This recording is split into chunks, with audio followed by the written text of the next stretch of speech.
এবারে বন্যা পরিস্থিতির খবর জানাবো। বৃষ্টি না হওয়ায় উন্নতি হচ্ছে হাওরের বন্যা পরিস্থিতি। রৌদ্রোজ্জ্বল থাকায় ধান কাটা, শুকানো, মাড়াইয়ের কাজে ব্যস্ত কৃষকরা বলছেন বৃষ্টি না হলে কাটা ধান শুকিয়ে ঘরে তুলতে পারবেন।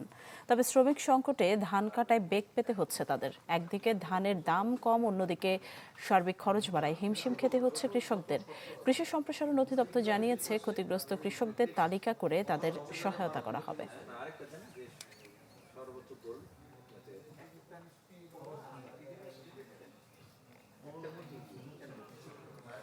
ঈদ আসবে, সাথে ক্যাশব্যাকও আসবে। নিজের বা প্রিয়জনের জন্য কেনাকাটায় এবারও নগদ পেমেন্টে পাচ্ছেন দারুণ ক্যাশব্যাক। তাই যাই কিনুন, পেমেন্ট করুন নগদে। দর্শককে নিয়ে আরো খবর জানাতে সুনামগঞ্জ থেকে আমাদের সাথে যুক্ত হচ্ছেন এয়ার জুয়েল। যেহেতু পরিস্থিতি উন্নতির দিকে, কৃষকদের ধান সংগ্রহ এবং সংরক্ষণের সবশেষ কি খবর আছে জানাবেন। হ্যাঁ, নিশ্চয়ই। যদি বলি, গেল কয়েকদিনের টানা রোদে কিন্তু সুনামগঞ্জে স্বস্তি ফিরেছে অনেকটা। যদিও কৃষকদের দুর্ভোগ কিন্তু এখনো কমেনি, এখনো কৃষকরা তাদের যে ফসলটুকু সেটি বাঁচাতে কিন্তু প্রাণপণ চেষ্টা করছেন। প্রতিদিনই আমরা দেখেছি ধান শুকাতে, কিংবা যে ধানগুলো পছন্দের ছিল, চারা গজিয়েছিল, সেই ধানগুলো কিন্তু কৃষকরা শুকিয়ে সরকারি ভাবে বিক্রি করার জন্য তৈরি করছেন। আবার অনেকেই সারা বছরের যে খাবারের যেই ধানটুকু পেয়েছিলেন সেটুকু আসলে যাতে উপযোগী করা যায় সেই চেষ্টায় ব্যস্ত আছেন। গতকাল থেকেও আমরা দেখেছি, আজকেও কৃষি সম্প্রসারণ তথ্য মতে এখন পর্যন্ত তাদের যে হিসেব, সেই হিসাবে প্রায় 85 ভাগের বেশি ধান কাটা হয়েছে। এবং তাদের যে হিসেব মতে সুনামগঞ্জে এবছর প্রায় 20,000 হেক্টর ফসলের ক্ষতি হচ্ছে। যদিও এই তথ্য নিয়ে স্থানীয়রা এবং কৃষকদের মধ্যে ক্ষোভ আছে, তারা বলছেন এর চেয়ে বেশি ক্ষতিগ্রস্ত হয়েছে কৃষক। তবে আমি যদি একটু চিত্র দেখাই, এখনো কিন্তু অনেক ধান হাওরে এখনো রয়ে গেছে, ধান কাটতে পারেনি কৃষকরা। আমার সামনের ক্যামেরাতে যে চিত্রগুলো দেখছেন, যে ধানের স্তূপগুলো, সেই স্তূপগুলো প্রতিদিনই আসলে এখানে রাখা হচ্ছে। একটু রৌদ্র পেলে সেই ধানগুলো শুকাতে হচ্ছে। কিছুক্ষণ আগে কিছু বৃষ্টি হয়েছে, যার কারণে এই ধানগুলো কিন্তু এইভাবে আবারও বস্তাবন্দি করে রাখা হয়েছে, কারণ সেই ধানগুলো যাতে আবার না ভিজে, সেই চেষ্টায় কৃষকরা। তবে এখন পর্যন্ত জেলাতে যেহেতু এখনো কিছু ধান রয়ে গেছে, এবং যে ধানগুলো রয়েছে তাদের বেশিরভাগ ধানই কিন্তু পানিতে ডুবে গেছিল, সেই ধানগুলো কাটা সম্ভব না। এবং যে ধানগুলো এখনো আছে সেই ধানগুলো কিন্তু শুকানোর চেষ্টা ব্যস্ত কৃষকরা। তবে সরকারিভাবে যে ধান ক্রয়ের বিষয়টি, সেটি কিন্তু এখনো কৃষকরা সরকারকে সেই দাম দিতে পারছে না, কারণ তাদের যে নীতিমালা, ধান শুষ্ক হতে হবে, আর্দ্রতা 13 থেকে 14 আর্দ্রতা ধান নিতে হবে, এবং তাদের রং ঠিক মতো হতে হবে, সেই নীতিমালা কিন্তু কৃষকরা অনেকটা ধান দিতে পারছে না সরকারকে। যার কারণে কিন্তু তারা বাধ্য হয়ে সেই ধানগুলো, তো ধানের যে খলা আছে, মধ্যস্বত্বভোগী যারা আছেন, ফরিয়া আছেন, দালালরা আছে, তাদের কাছে কিন্তু তারা 500 থেকে 600 টাকা মন সেই ধান বিক্রি করতে হচ্ছে। সেই একটা সংকট আছে। এছাড়া যে ধানগুলো এখনো হাওরে রয়ে গেছে, সেই ধানগুলো কিন্তু শ্রমিকের কিছুটা সংকট আছে।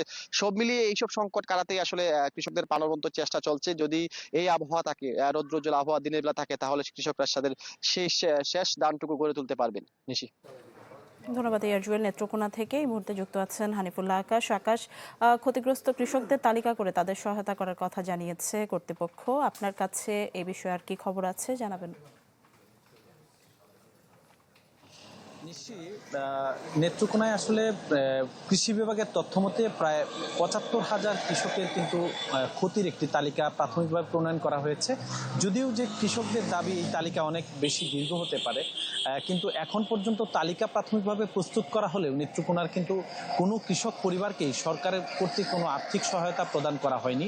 এবং কৃষি বিভাগ বলছে যে আসলে নেত্রকোনায় এই বছর সৃষ্ট জলাবদ্ধতা এবং বন্যায় কিন্তু প্রায় 18,000 হেক্টর যে বোরো ফসল সেটি ক্ষতিগ্রস্ত হয়েছে, কিন্তু কৃষকরা বলছে তাদের সেই সংখ্যাটাও হয়তো 22 থেকে 23,000 হেক্টর হতে পারে। কিন্তু এখনো পর্যন্ত কৃষকদের এই যে বিশাল ক্ষতি হয়েছে, সেই ক্ষতিপূরণের জন্য সরকারের পক্ষ থেকে বলা হচ্ছে যে আসলে কৃষকদের প্রণোদনা দেওয়া হবে, আর্থিকভাবে সহযোগিতা করা হবে, কিন্তু এখন পর্যন্ত কোনো কৃষক পরিবারই কিন্তু আর্থিকভাবে কোনো সহায়তা পায়নি। এবং এখন বর্তমান হাওরের পরিস্থিতিটা যদি আপনাকে বলতে চাই, যে একটু আগে কিন্তু বৃষ্টি হয়েছে। আমার পেছনেই আপনি যে মানে বিস্তীর্ণ ফসলের মাঠ দেখছেন, সেখানে কিন্তু ব্রি-29 ধান এখনো মাঠে রয়েছে। এবং গত এক সপ্তাহ ধরে রৌদ্রোজ্জ্বল আবহাওয়ায় কিন্তু অনেকটাই স্বস্তি ফিরেছিল কৃষকদের মুখে, কিন্তু আজকে হঠাৎ করে বৃষ্টি হওয়ার কারণে কিন্তু এই কৃষকদের যে স্বস্তির যে হাসি, সেটার মধ্যে অনেকটাই ভাটা পড়েছে। এবং কৃষকরা বলছেন, সরকার বলছে যে 1400 টাকা মনে সরকারিভাবে ধান কেনা হবে, কিন্তু এখন পর্যন্ত কৃষকদের কাছ থেকে ধান কেনার যে প্রক্রিয়া, তারা নানা অজুহাতে, আর্দ্রতা মানে ইত্যাদি অজুহাতে কিন্তু কৃষকদের কাছ থেকে সেই ধানটাও কিনছেন না, যে কারণে কৃষকরা আসলে যতটুকু ধান তুলতে পেরেছে সেটি কিন্তু তারা ভালোভাবে সরকারের ঘরে বিক্রি করতে পারছে না। তো সব মিলিয়ে কৃষকদের মাঝে একটা হতাশা বিরাজ করছে। নিশি। ধন্যবাদ। দর্শক, সুনামগঞ্জ এবং নেত্রকোনা থেকে হাওড় পরিস্থিতির খবর জানাতে আমার সহকর্মীরা যুক্ত হয়েছিলেন।